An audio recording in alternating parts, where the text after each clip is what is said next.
Yo,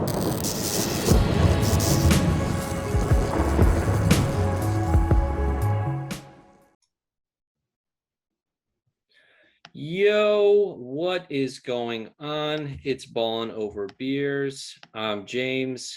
That's AK. Justin is not with us tonight. He is currently wanted for tax evasion and is fleeing to Mexico. Either that, or he's on vacation with his wife celebrating their anniversary. You get to pick which one you want to believe. AK, how's it going? It's going pretty good. I'm just trying to get over all the Twitter hype on every player and team in the NFL. It seems every team is going 17-0, and every rookie's thrown for 100 touchdowns this year. Yeah, I think you need to just like smash the over on every prop. Just bet the over because every player is going to do big things. Draft every player in fantasy because you can't go wrong. Speaking of smash the like button. Keep checking us out on YouTube. That would be much appreciated. This week we're going to dive into, last week we did AFC East, AFC West. This week we're going to mix it up a little bit and get into the dirty South, AFC South, and the NFC South.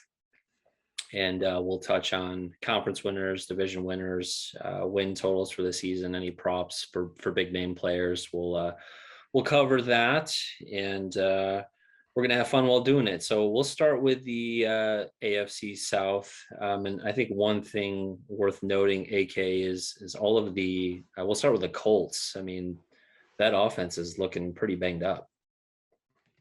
Yeah, it's looking pretty rough, especially if Wentz is going to be done for an extended period of time. You have Jacob Eason, but what really is that going to do? But in that division, you never know what could happen other than the Titans. It's a pretty wide open division still. Yeah, I mean, I think going into this, the Colts were kind of the clear front runner, but you've got, what's weird to me is you've got Carson Wentz and Quentin Nelson with it's like the exact same injury, isn't it?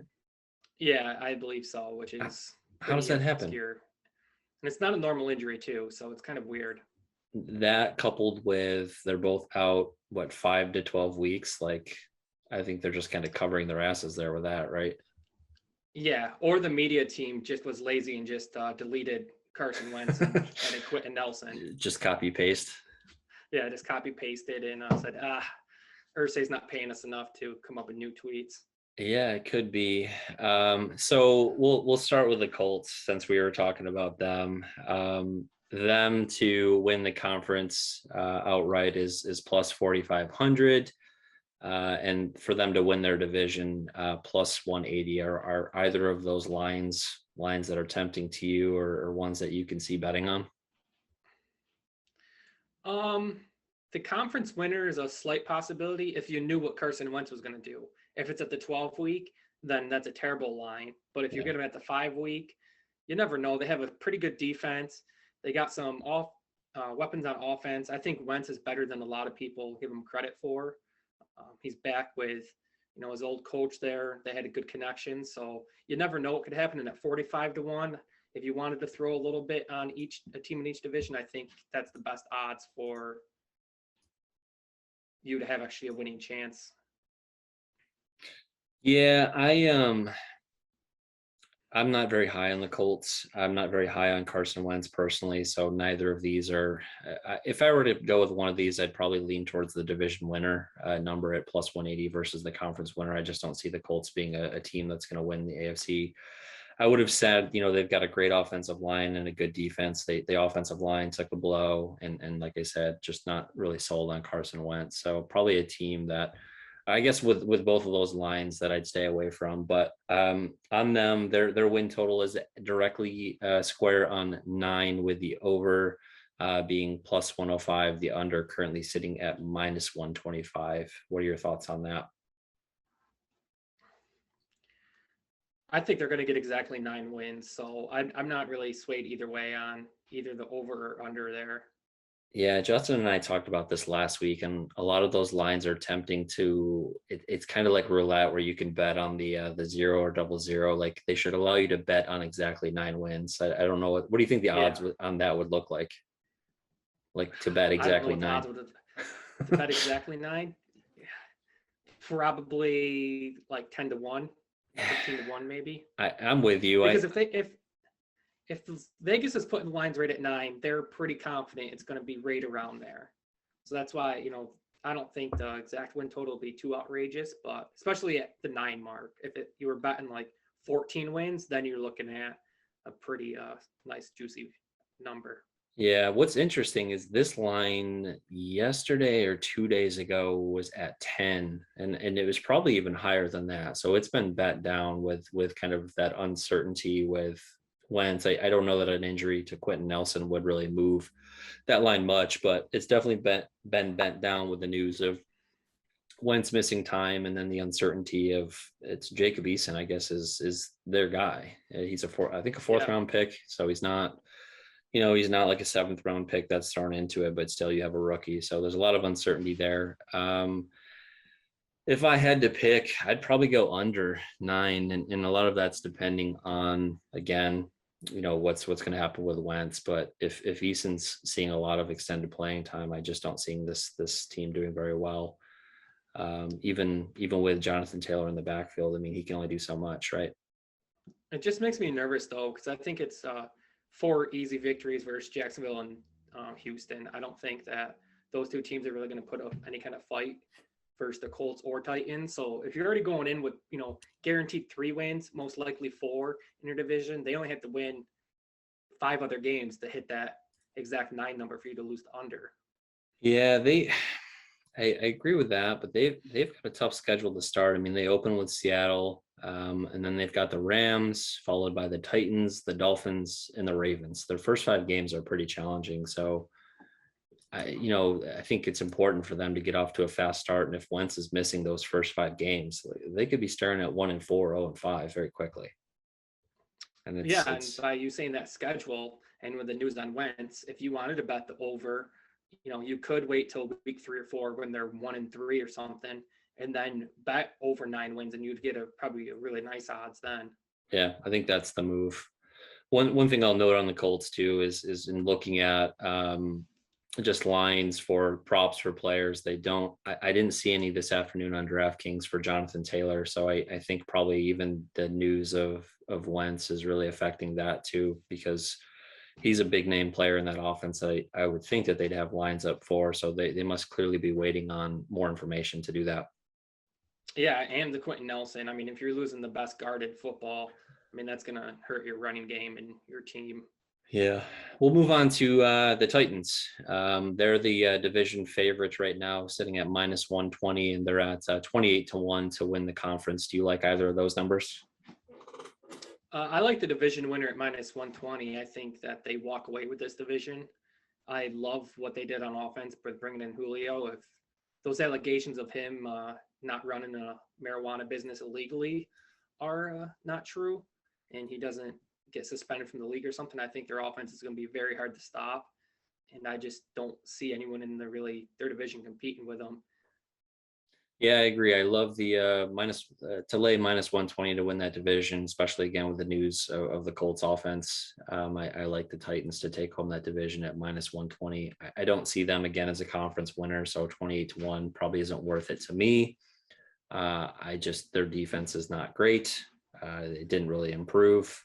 On the offensive side of the ball, I think they improved a bit with the addition of Julio Jones, but overall, I just don't see him taking down that conference. Their win total is also at 9, with the over really juiced at -140 and the under at +115. Do you like either of those? Obviously, I like the over, but at -140, there's other bets I'd rather do on the year than have to lay money down for a -140 for the year. That's got to be changing soon. I guess probably towards 9.5 or even trending towards 10 to be juiced that high. That's kind of ridiculous. I would not touch that. Yes. I do like the over 9, but I'd put them right at 10. Again, I'm worried about that defense. So I wouldn't say they're going to get many more wins past 9.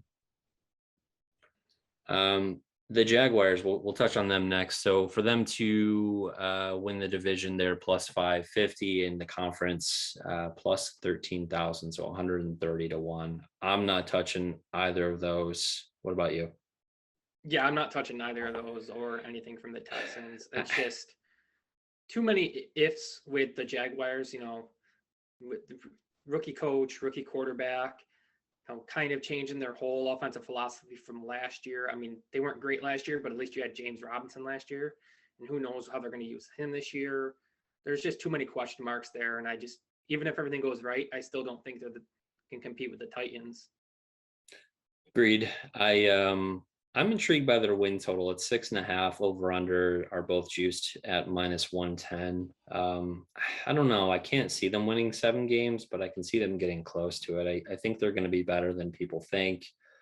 I think the biggest uncertainty for me, it's not Trevor Lawrence. It's the head coach, right? You've got Urban Meyer making that change from college to the NFL, and how's that going to translate? I think that's the biggest uncertainty for me. I think Trevor Lawrence will be fine. So I'm curious about that win total. I guess if I had to, I'm not going to place a bet, but if forced, I'd probably go with the under, but I think it could be close. Yeah, I think it's going to be close all year, and I think that it's going to be a bet you're sweating right till, weeks 15, 16, 17, and 18. It's going to be a whole year bet, not just a no by week 12 type of bet. You have to factor in Tim Tebow. He's out there looking. Reports are that he's probably looking more like an offensive lineman than he is a tight end. I don't think that's a good thing, but maybe they can convince him to switch positions again. Reports on Travis Etienne, I think, coming out of training camp. We talked about like the training camp hype. He's supposedly looking really good, really sharp, unstoppable. We'll see. We'll see about him, but we'll move on to the Texans. I don't think there's really much to talk about here. They're 28-1 to win the division, 300-1 to win the conference. I'm not touching either of those. I think you said you're not going to either. Over under 4 wins. The overs -105, unders -115. What are your thoughts there? I would almost want to go with the under. I mean, you're betting if Watson plays for the Texans or not right there. If Watson plays, they're going to win more than 4 games just because Watson can win you 5 games by himself. But if Watson doesn't play, they'll be lucky to win 2 games this year. Yeah, I really don't know. I've had the stance of Watson's not going to get traded, but the allegations, I think he hasn't been placed on the commissioner's non-exempt list or whatever it is. So I guess he's still eligible to play, but I really don't know what's going to happen with him. I lean towards the under. I just think that's not a very good football team. I don't really like the head coaching hire. That was kind of head scratching to me. I've been very critical of that. They just traded for Anthony Miller at receiver. I mean, I think there's just not a lot of really big threats on that team offensively. So I'm going to stay away from that. Yeah, I don't blame you. But at least they got a new locker room. If you've seen that today, it looks pretty awesome. I didn't, but that certainly factors into probably at least half a win, right? Just team morale. Yeah, team morale. I think a pastor actually donated the money or something to have them build it. I don't know, it was weird, but it looks awesome if you want to check it out. It was probably one of those guys that gets like millions of dollars and doesn't pay taxes and like. Oh yeah, 100%. We'll let's transition. We'll talk about some props for some of the big name players. And this division, as mentioned, there weren't any lines that I could find on DraftKings for Jonathan Taylor, so I won't be touching on him. But we'll start with Ryan Tannehill. So we'll look at his passing yards prop. Right now, it's currently set at 4,200.5 with the under juiced -115 and the over juiced -115. What are your thoughts on that line? I like Tannehill this year, so I'm going to go over. I like the over 4,200, the extra game, and I just think that offense is going to be explosive this year. Yeah, he wasn't far from that number, so they're clearly factoring in the extra game. I think he was at just over 3,800 last season. I'm of the mindset of Derrick Henry will get a little bit less work. Their offensive coordinator from last season has moved on to become the head coach of the Falcons. I just think each year that goes on, he's going to get less and less work. I don't think, it's going to affect him negatively too much, but I just think that they're going to have to convert to more of a passing offense. So I don't hate the over on of 4,200. I think that extra game will help. Plus the fact that I think they'll be passing a bit more. So I like the over there. His passing touchdowns line set at 28.5. The over -120, under -110. Any thoughts there? I like the over on that too. I think he's thrown for 35 touchdowns this year. I think he smashes the over there. I think once they get inside the red zone with AJ Brown and Julio, I think you're going to see a lot of one-on-one coverages down there, and they're going to be doing a lot of your favorite play, the fade route. But when you have those guys on the outside, one of them is going to be manned up. And I mean, I'd throw a fade route to Julio all the time down there if I had him outside one-on-one. No fade routes. The most inefficient route that any team can run. I understand wanting to throw it to Julio, so I get that point. I'm kind of puzzled by this line. He threw for 33 touchdowns last year, and I think that was probably his career high. So with even an extra game, I'm curious as to why they set it so low. Do you have any thoughts on why they do that? A lot of people always think after a career year you regress, but like you said, he did 32 last year. Even if he regresses by 10%, that's 3 less. That's still right around the 38.5 or 28.5, but you added an extra game. So basically take the regression out, add the extra game, that's equal. So I don't know. I just think it's kind of weird they dropped it down. A lot of people don't like Tannehill still, though. He just has that, bad name reputation from his career in Miami, and I just don't think a lot of people like him to bet it.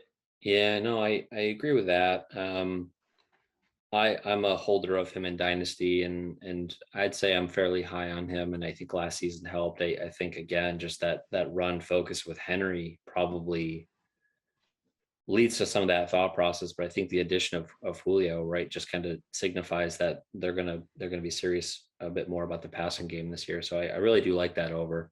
Speaking of the passing game, I did include Julio's receiving yards. So this one's kind of interesting to me. So the over under set at 995, over juice to -120, the under -110. What are your thoughts there?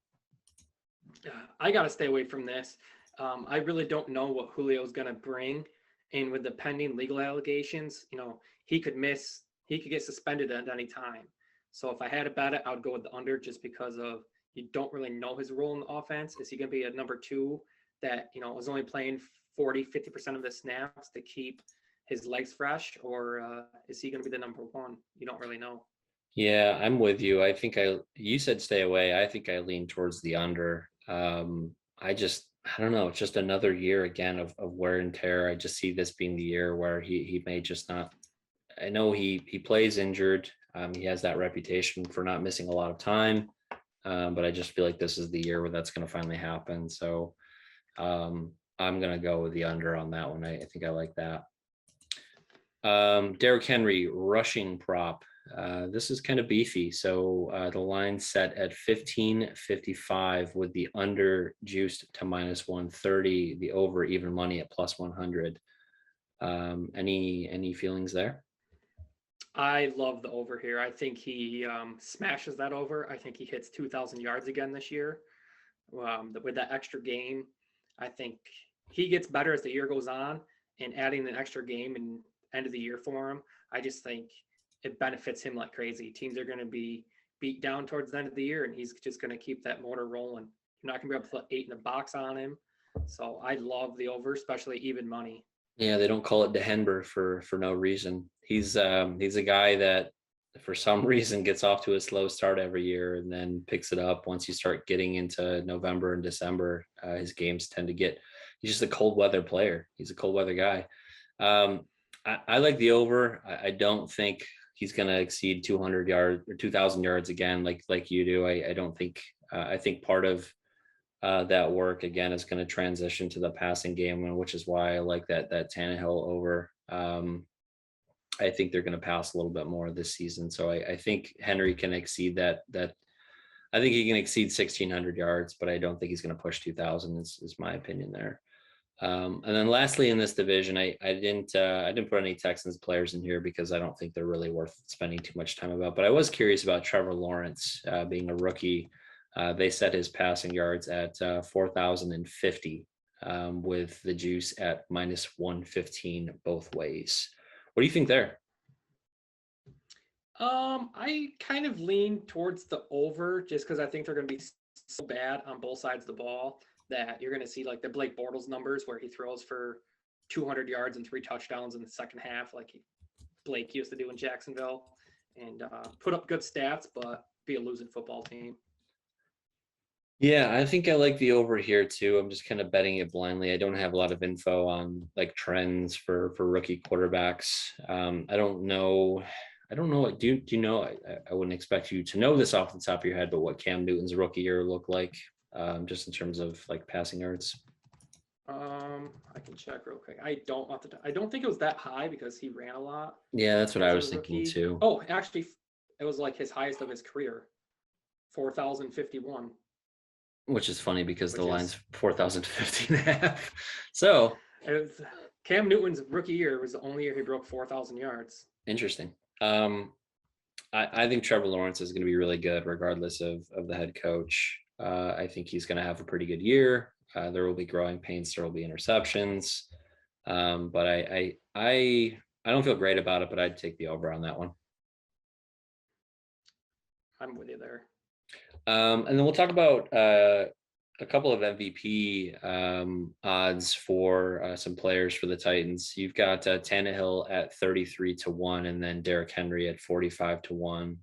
You would look those up. So do you like either? Are you planning on putting money on either of those lines? I've been leaning kind of pretty heavy towards Tannehill. I think that the Titans have the schedule and the team to put up, 13, 14 wins, compete for the conference, leader of the conference wins or whatever. And then with that offense, I think they're going to have ridiculous numbers. So if they get 13 wins, Tannehill throws for 4,500 yards and 40 touchdowns. I think he has a pretty good shot. And at 33-1, I think that he has good number, or that's just a good number. And then Derrick Henry at 45-1. I know no running backs won in a long time, but if he hits 2,000 yards again and back-to-back 2,000-yard seasons, I just feel like they have to give it to him. So I kind of like both those numbers. I'm not going to bet too much on them, but I'm pretty bullish on the Titans overall. So Yeah, I was going to say if you think Henry's going to exceed 2,000 yards, you have to feel decent about sprinkling a little on his MVP line at 45-1. I don't personally like it because I just don't think a running back's going to win that. I think if he does exceed, I don't think he's going to, but if he does exceed 2,000 yards, I think, to your point, doing that for a second year in a row warrants some attention and some votes there. But I like the Tannehill line better at 33-1. I think it's tough to not bet at quarterback for MVP. yeah.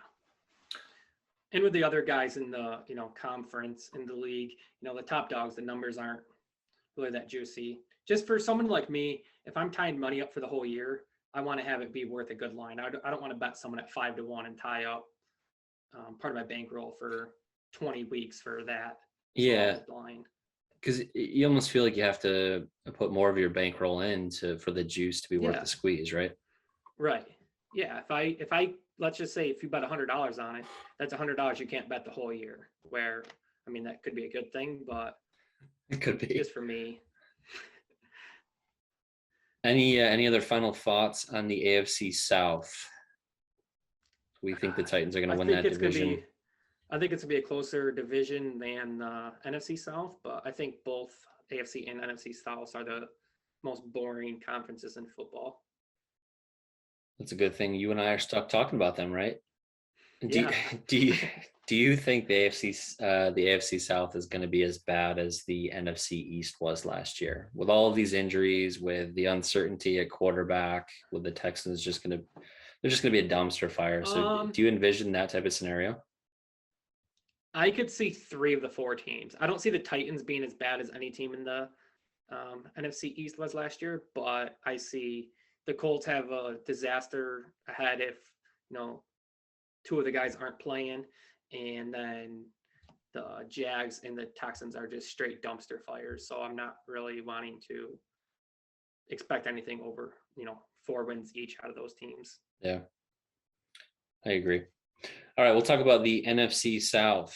Real quick, I'll just kind of touch on the injury news with the Saints. Obviously, everyone knows about Michael Thomas being out.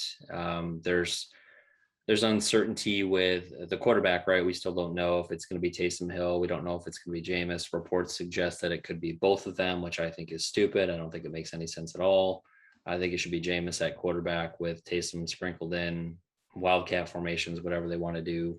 But news coming out of camp today are that receivers Traquan Smith and Keith Washington were both injured. I don't know the severity of these injuries, but I mean, if that's the case, like who's catching passes on this offense? I have no idea. You almost feel like they're gonna have to like kind of make a trade for someone. I've been hearing N'Keal Harry is up for the Patriots are trying to get rid of him, so you might see the Saints give up like a fourth for someone like N'Keal Harry just because they have absolutely no one. I mean, they have who do they have like Marquise Callaway, whatever his name is. Yeah. And I can't even think of like anyone else. Move Taysom to wide receiver. There you go, tight end. You can actually play tight end. Yeah. You've got Adam Troutman at tight end. I think if you head into the season with Traquan and this other guy injured, you got Thomas injured for an indefinite period of time. I mean, Kamara, you got to smash the over on the receiving props because who else are they throwing the ball to? But exactly. I mean, Kamara's probably their best receiver. Oh, absolutely. We'll start with the defending Super Bowl winning champions, Tampa Bay. Their division winning line is set at -200, and they are +275 to win the conference. Do you like either of those? I mean, I think they're going to walk away with the division. So if you want to wrap up $200 to win 100 for the whole year, have at it. Just not a bet I want to do to wrap up $200 for to only win 100 for the whole season. Yeah, no, I think those are the obvious. Like, I'm not betting -200 to win the division. I think it's going to happen, but like you said, I just don't think it's worth tying up the money. And +275 to win the conference just doesn't really seem super worth it to me. I'd rather find some other team with a little bit better of a payout to take that down. The +275 seems kind of weird for me because I don't have the numbers in front of me, but historically, like at the start of the playoffs, even the number one seeds seem they're like +175, once the playoffs start. So just wait a little bit and then just bet it later in the year at the same number when you know everyone's going to be healthy. Yeah, no, I don't disagree with that. I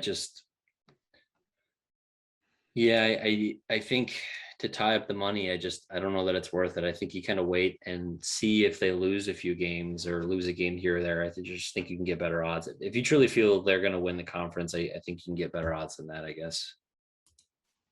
And at worst, you're only going to get slightly worse odds than that. It's not like heading into the playoffs are going to be even money to win the conference. Right. Their over under set to 12. That's juiced at -110 either way. What are your thoughts on that? That's another one of those. If it was 12.5, I would go with the under. I think they're going to be right around 12, 13. So it's a pretty challenging line right there. But if I had to guess, I'd go with the over. I think they're going to be at 13 wins. But yeah, the 12 is pretty much right on the head. I was going to say 13 seems like a fair line to me for where they're going to end up. So I'd take the over there. I think Vegas is getting good at setting these lines. Like there's not necessarily one that I've looked at yet that I feel like is that far off. I feel like it could be a game like in either direction. So I like the over at 13. Yeah. We'll move on to the Saints. So +350 to win the division, 16-1 to win the conference. Any thoughts there?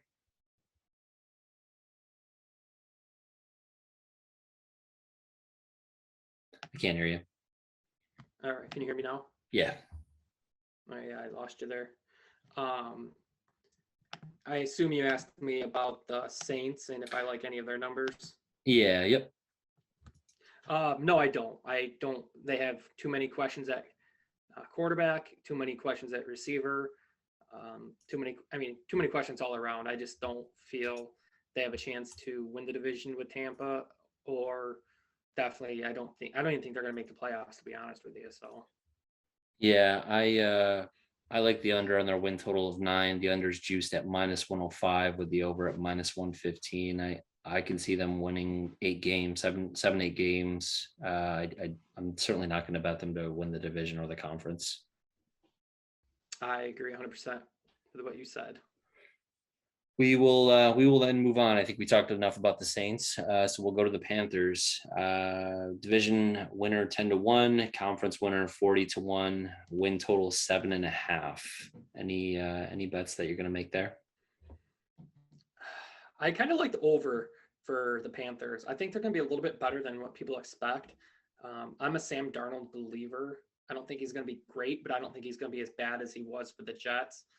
They got a good offensive coordinator there, some actual weapons at receiver now for him in McCaffrey. So I can see him getting 8 wins this year, possibly 9 at the -105. I like the over too, and I'm with you on Sam Darnold. I'm not going to bet them to win the division or the conference. That's just throwing away money. But I like the over, and I do like Sam Darnold. Do you feel like he's basically like Ryan Tannehill 2.0, where like you just get away from Adam Gase and you're going to be good? It's a different skill set, but that's the whole thing that people are wanting to say. Just get away from Gase, you're going to be good. I just think it's more. He's an average quarterback. He's just going to a great offensive mind with the Panthers with actual weapons for the first time in his career. And with McCaffrey in the backfield, I think an average quarterback is going to be able to win you games there. He just can't lose you a game. Yeah, I think there's a lot of skill on the offensive side of the ball. McCaffrey, Robbie Anderson, DJ Moore. I think you've got who's that rookie they just got? LSU guy. I'm drawing a blank on his name. Deshaun Higgins. Is it Higgins or something like that? No, it's Terrence Marshall. Yeah, Terrence Marshall. Higgins, Marshall, same thing. Yeah, I was thinking Terrence T. Higgins, but who's their tight end? Dan Arnold? Is that their tight end? I think it's Dan. So. I think it's Dan Arnold. So tight end, not a threat. You don't need a tight end there. We've established that. But yeah, no, I think the offensive is good. I still don't know how I feel about the defensive side of the ball there, but you've got Matt Rule in his second year as head coach. It'll be interesting to see. I think they're a team to watch for sure. The one last thing about them, I know we're talking betting, but I like Robbie Anderson in like best ball leagues. He had a pretty good connection with Darnold with the Jets, and now they're back together. Last year, his average target was pretty low. I think that gets a little higher this year. And if he just caught one more touchdown last year, he would have been a wide receiver 2. If he would have caught 2 more, he would have been in the top 16 for receivers. So I think you can get him pretty late, and I like Robbie Anderson. Yeah, I was trying to see what his props are. Bear with me 1 second. If they have any lines up for him, over 955.5 receiving yards. I like the over there. He had 1,096 last year. So add the extra game with the regression. I think he's going to be rated around, 1,050 to 1,100 again. Yeah, no, I like it. I think the over is a good bet there. We'll move on to the last team in the NFC South, the Atlanta Falcons, 9-1 to win the division, 30-1 to win the conference, and they also have a win total of 7.5 with the over juice to -130. Anything you like there? No, I like the under, I guess, especially at the +110 there. I just don't see where they got better on offense or defense going into the year, and I think they go 1-5 in their division, so they have to get 6 wins somewhere else. I don't see that happening. I think that's an under team. I think 7.5 is way too high for that. That's one that I feel like could be a little off. I just don't see them winning that many games. Their defense, again, like the Titans, I don't feel like they really did a lot to address that side of the ball. So I really like the under, especially at plus money. Definitely not going to bet them to win the division, nor the conference there. So Probably won't be going there, but like I said, I do like the under like you do. And I mean, their offense got worse. I mean, people love Kyle Pitts, but going from Julio to Kyle Pitts in their Pitts' rookie year is a major drop off. Yeah, their wide receiver 2 is Russell Gage, right? Yeah. A lot of people like him in best ball. I'm not super high on him, but we will see. Someone's got to get the balls. Yeah, I mean the targets have to go somewhere. I think they're going to. I think the forgotten guy in that offense is Hayden Hurst. They traded for him. I think it was last season. I agree with you there. And I think you're going to see a lot of 2 tight end sets. I think he's going to be a guy that could be a sleeper in some fantasy leagues. And I think he's going to, especially with Pitts is expected to be a stud tight end, expected to do a lot, but we don't necessarily always see rookie tight ends produce at the level that veteran tight ends do. So I think you could see Hayden Hurst put up some numbers in this offense. I agree with you there, James. Let's talk some props. So we'll start with Tampa Bay. Tom Brady's passing yards total is just over 4,750. So it's 4,750 and a half with the over juiced to minus 110 with the under juiced to minus 120. Are you making a bet there? I like the over there. 4,750 is just so many yards. You never know with Brady getting older, but people have been saying that for 5 years. But Bruce Arians loves him chucking that football, and they don't really have running backs. I mean, they got Gio now, who I think is going to be a good asset for him, but he's not a running back. He's going to be, their receiving back. So I like the over for Brady. I think he's going to have a big year. I really like the over, and the reason for that is 2 things. Again, you got the extra game. He threw for 4,633 yards last year, so they're not really adding on much to that. I know there's not necessarily a positive correlation there year to year, but the reason I like it outside of that extra game is it's a second year in Arians' offense, right? I think it's known that it takes a little while to adjust to getting used to his style of play. And I think we saw that early on last year, but I think especially a guy like Brady, who is just, one of, if not the best at the position, he's going to pick up on that offense quickly. So I think being in his second year, you're going to see him even have a better year. So I do like the over on that total. Passing touchdowns is set at 36.5, the under juiced to minus 125. With the over at minus 105. What do you think there? I like the over there as well. I think he throws a bunch of touchdowns this year. I'm confused by this one too, and this must be a trend where I think you pointed out like they kind of bank on regression because he had 40 last year and they're setting the line at 36.5. So it's got to be that thought process of regression, right? That's the only thing I can think of. But I mean, I just don't see, you're adding an extra game. Those touchdowns are going somewhere. Do you really think the offense is going to drop off 20% in year 2, 30% in year 2? He got Gronk back towards the end of that last year. The connection with him, Antonio Brown, they got weapons all over. I just don't see how they have that big regression. No, I agree. No, I like the over there. And we'll talk about a couple of the receiving threats there. I'll mention Godwin and Evans at the same time because their numbers are very close. So you've got Godwin's receiving yards set to 1,080.5, while Michael Evans is just 30 yards lower at 1,050.5. Are either of those guys or either of those lines appealing to you? I'm staying away from both. I really have no idea where the target share is going for the Bucs this year. You don't know who's going to have the big game or season week to week or year to year. So it's just a stay away from me. Yeah, I think that's fair. Evans has been a guy that has produced over 1,000 yards every season, but eventually that's not going to happen, right? Like he's just going to fall short one year, and these numbers are too close. I wouldn't know which.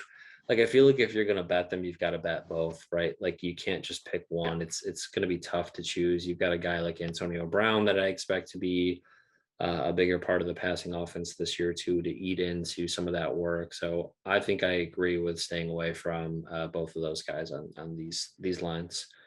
Calvin Ridley's a really interesting one for Atlanta. His over under for receiving yards is set at 1350.5. I think I love the over here. What do you think? It's juiced at -130, which is a little tough. I think they're going to be behind a lot and have to throw a lot. What worries me is the last 2 years, Calvin Ridley's seen double teams under 6% of the time. With Julio gone, he's going to be getting a lot of double teams. I don't know how he's going to really fare with that, getting that on a consistent basis. And I don't think Mike Davis really scares teams from the backfield. He should get the over, but it's going to be closer than I think you think it is. Yeah, I can see that. I think he just eclipsed that figure last year at 1374. I think he's going to lead the league in targets. I think that, like you said, they're just going to be behind a lot. They're going to be throwing a lot. They've got to throw it to him. What I'm curious about, I think you pointed this out, was no Julio Jones means he's going to get a lot more double coverage, which is a little bit concerning, but I do think he's just that good of a wide receiver to warrant betting the over. I'd love to find this at a lower juice, but I do like the over on that figure. And then lastly, we'll we got a couple more. We'll talk about Kamara. This one's interesting. You and I kind of talked about this before the show. So I initially thought this figure was a little low.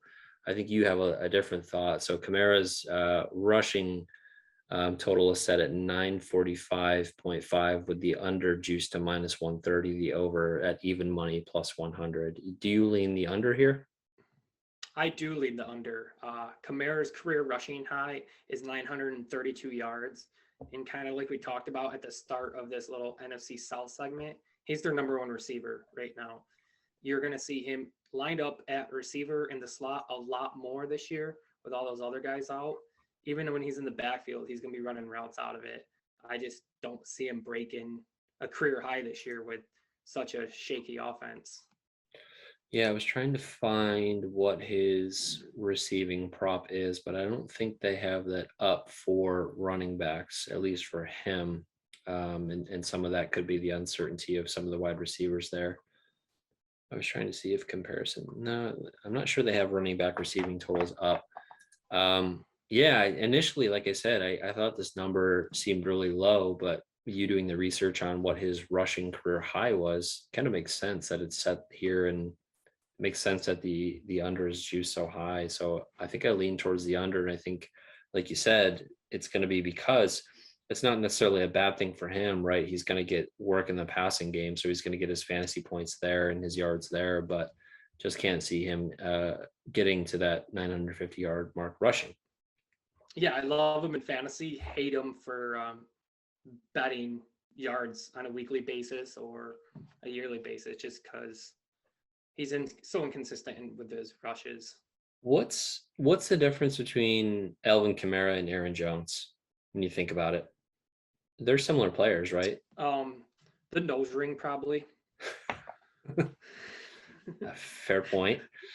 But I think they are pretty similar. Yeah, I think that's a fair comparison. When you look at their ADPs for like a best ball redraft managed leagues, like I think ADP can be as separate as a full round, somewhere in between that. I think we may see Aaron Jones start to creep into the late first round with the news of Aaron Jones coming back. But I don't know, considering ADPs, like I almost prefer a guy like Aaron Jones, especially with the uncertainty of the Saints offense versus kind of the Packers offense being solidified for at least this season. I think Aaron Jones is a better option. Talk me out of it. I think it depends on what your format is. If it's full point, half point, or no point PPR. If it's full point, I can see the full round difference with Kamara just because he's going to get probably 30 more receptions than Aaron Jones. So, I mean, right there's 30 points difference, which is pretty wide margin. But if it's half point, I think it's a lot closer, like you were saying. Yeah, I don't know. I think that's an interesting I think it's an interesting thought. I don't think it gets brought up a lot, but I think those guys are comparable players, and I agree with you. I think that makes sense to think about like league format, full point. I do expect Kamara to get more receiving work, although Green Bay does not have Jamal Williams this year. So Jones, I don't think you're going to see AJ Dillon catching a lot of passes. So I do expect the passing down work to increase for Jones this year. Well, they did just get Randall Cobb, who does work the slot. So, I mean, that could take away from some, check downs to running backs with him actually having a receiver he trusts at the number 2 spot. It's a fair point. We will see. And then lastly, we'll touch on Christian McCaffrey. His over under for rushing yards is set at 1,200.5, with the under juice to -130, the over at plus money. I love the over here. I think 1,200 seems low. I like the over as well here. I don't think that they're going to be able to stack the box. I think their offense is going to be pretty explosive, and you're going to see McCaffrey have some huge games this year. Yeah, I think it's going to be a bounce back year. I always love betting on guys that had down year, excluding Michael Thomas because he's just made of glass. But I always like betting on guys that had a shortened season the previous year due to injury to bounce back and have a great year. They've got that extra recovery time. McCaffrey's still a younger guy in the league that I think could bounce back. So I expect really big things out of him this season. So I do like the over 1,200. I would have loved to seen what his receiving props look like, but like Kamara, I don't see those posted yet. So it'll be interesting to see what those look like. That's the NFC South. Any final thoughts there? I think it's a pretty crappy division that the Bucs are going to run away with. But I think there's a lot of interesting fantasy plays in the division, but not many betting options there.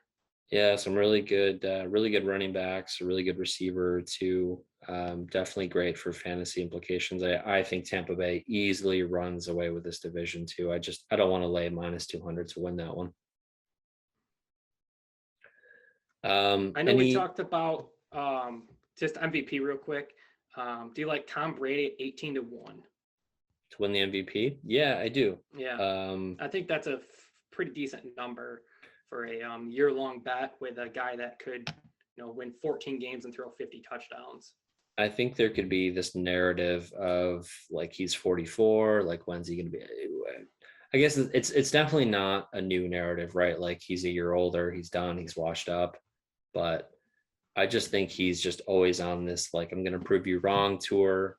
I think he's going to have a year like Rodgers did last year, where he just out of nowhere, just put up huge numbers. I think we're going to see that again. People think he just won the Super Bowl. It's time to chill, but I could see him putting up a year like Rodgers did last year. So I like that.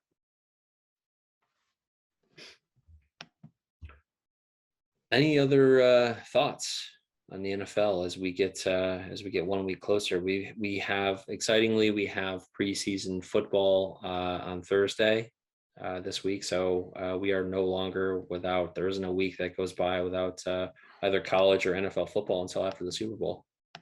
Are you going to bet on the preseason game? I might play some DFS. I won't be betting on actual lines. What about you? I don't know. I might sprinkle a little bit on there just to make the game interesting. It's a lot easier to watch a game when you have a little bet on it, especially watching 3rd and 4th stringers out there. Yeah, it'll be interesting to see. I've never paid super close to preseason outside of like dynasty players that I have and just trying to get a feel for that. So I think this will be the first year where I start to pay a little bit more attention with like DFS and stuff like that. So I'm excited. Yeah, it's going to be pretty fun. I can't wait. Well, we are there. That's going to do it for us. He's at Kenny Truelove. I'm at Fitchy24. Tax evading Justin is at JDiz1617, and we are at Ballin Over. Like we said earlier, check us out on YouTube. Smash the like button. We would appreciate that. And we're excited. 1 week closer to week 1 in the NFL. We're looking forward to producing more content. So thanks for tuning in.